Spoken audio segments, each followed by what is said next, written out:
লাইফে সর্বপ্রথম যমুনা ক্ষেত্রে এসেছিলাম সম্ভবত 2006 কি 7 সালে, যখন আনন্দমহল কলেজ থেকে আমরা সবাই মিলে পিকনিকে গিয়েছিলাম দিনাজপুরের স্বপ্নপুরী।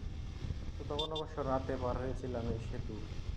তো সেই তেমন কিছু দেখা যায় নাই, তখন অনুভূতিটা অন্যরকম ছিল যে যমুনা সেতু পার হচ্ছি, মানে দেখা যায় না, হয়তো লাইট দেখা যাচ্ছে, গাড়ি ঘোড়া, নদী দেখা যাচ্ছে না।